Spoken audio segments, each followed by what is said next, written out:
দেখুন দরকার নেই, যা বলার আজকে মিছিল বলছে, যা বলার এখানে দাঁড়ানো এই কোয়ার্টার অঞ্চলের মানুষ থেকে শুরু করে রেলওয়ে হকার প্রত্যেকটা তার যার যা বক্তব্য স্লোগানে আপনি শুনতে পাচ্ছেন। আমরা ওই উন্নয়নের বিরুদ্ধে আছি যেখানে এক শ্রেণীর মানুষকে মেরে দিয়ে, পায়ে চাপা মেরে দিয়ে উন্নয়নের নামে আদানি বড় বড় গোষ্ঠীকে আনা হচ্ছে প্ল্যাটফর্মে। আমরা উন্নয়নের বিরুদ্ধে তৃণমূল কংগ্রেস লড়ছে, আমরা লড়বো। আমরা বাংলার মডেলকে অনুসরণ করি। আমরা মমতা বন্দ্যোপাধ্যায় যে মডেল নিয়ে বাংলাকে সামনের দিনে এনেছেন, সেই মডেলকে আমরা বলছি। রেল প্রশাসনের কাছে আমরা ডেপুটেশন দিয়েছি, আপনি তো সেদিন প্রত্যেকজন সাংবাদিক ছিলেন। এদের একটা পুনর্বাসনের ব্যবস্থা করা হোক, যারা রেল কলোনিতে থাকে তাদের পুনর্বাসনের ব্যবস্থা করা হোক। আর হকারদের কিভাবে আইনি বৈধতামূলকের মাধ্যমে তারা একটা মাসিক থেকে শুরু করে সব রকম ভাবে সহযোগিতা করতে উচ্ছেদে রাজি আছে, কিন্তু উচ্ছেদের বিরুদ্ধে। আমরা উচ্ছেদ মানছি না।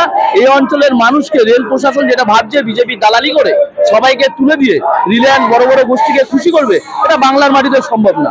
আজকে সবাই আইএনটিটিউসির পক্ষ থেকে দেখলেন, এখনো নৈহাটির সমগ্র রাজনীতি বাকি রয়েছে। কারণ এদের সাথে নৈহাটি তৃণমূল কংগ্রেস জড়িত আছে। প্রত্যেকজন হকার ভাইদের সাথে, রেল কলোনির সাথে নৈহাটি সকলের প্রিয় মানুষ পার্থ ভৌমিক বিধায়ক তিনি আছেন। অতএব ভাবতে হবে সামনের দিনে লড়াই আরো গুরুতর জোর হবে। কিন্তু কোন রকম ভাবে যে রেল প্রশাসন অত্যাচার শুরু করেছে, জলের লাইন কেটে দেওয়া, লাইনের লাইন কেটে দেওয়া, অসভ্যতামি করা, রেল কলোনি যেটা রাস্তা হতে না দেওয়া, এরকম অসভ্যতামি বর্বরতা মানব না। সামনের দিন মহিলারা জবাব দেবে। রাস্তা মহিলারা দাঁড়িয়ে থেকে মিউনিসিপ্যালিটি রাস্তা করবে, মহিলারা দাঁড়িয়ে থাকবে। রেল প্রশাসন যদি ভাবে বিজেপি দালালি করবে, তার জবাব এই অঞ্চলের মানুষ, এই প্ল্যাটফর্মের হকার, তারা সকলে সমবেত হয়ে জবাব দেবে। নৈহাটি বিধানসভা আইএনটিটিউসি সভাপতি বিষ্ণু অধিকারীর নেতৃত্বে রেল কলোনি এরিয়ায় যারা দীর্ঘ 50 বছরের উপর বসবাস করছে এবং রেলওয়ে স্টেশনে যারা হকারি করছে, রেল কর্তৃপক্ষে তাদের উচ্ছেদ করবার একটা পরিকল্পনা গ্রহণ করেছে। তারই প্রতিবাদে প্রতিরোধে আজকের এই সুবিচার মিছিল আমরা নৈহাটি রাধাবল্লভতলা থেকে বিভিন্ন রেলওয়ে কলোনির পথ পরিক্রমা করে এই মুহূর্তে আমরা স্টেশন চত্বরে এসেছি। আমাদের একটাই কথা, রেল যদি উন্নয়ন করতে চায় উন্নয়ন করুক, আমরা উন্নয়নের পক্ষে, আমাদের নেত্রী মমতা বন্দ্যোপাধ্যায়ের উন্নয়নের পক্ষে। কিন্তু আপনারা জানেন যে রেলের যে বরদা ব্রিজ, সেটা সংস্কারের সময় তার পাশে যে ঝুপড়িবাসী তাদের কিন্তু আমরা পুনর্বাসন দিয়ে তবে আমরা বরদা ব্রিজটাকে সংস্কার করেছি। ঠিক তেমনি ভাবে আমরা আজকে আইএনটিটিউসির পক্ষ থেকে রেল কর্তৃপক্ষের কাছে দাবি করছি যে যারা দীর্ঘ 50 বছর ধরে রেল কলোনি এরিয়ায় বাস করছে তাদের পুনর্বাসনের ব্যবস্থা করে তাদের উচ্ছেদ করুক, ডেভেলপমেন্ট করুক, আমরা সাথে থাকবো। এবং তার পাশাপাশি যারা তাদের জীবিকা এবং সংসার নির্বাহ করছে এই রেলওয়ে প্ল্যাটফর্মে হকারি করে দীর্ঘদিন যাবৎ, তাদেরকে উচ্ছেদের বিরুদ্ধে আমাদের লড়াই।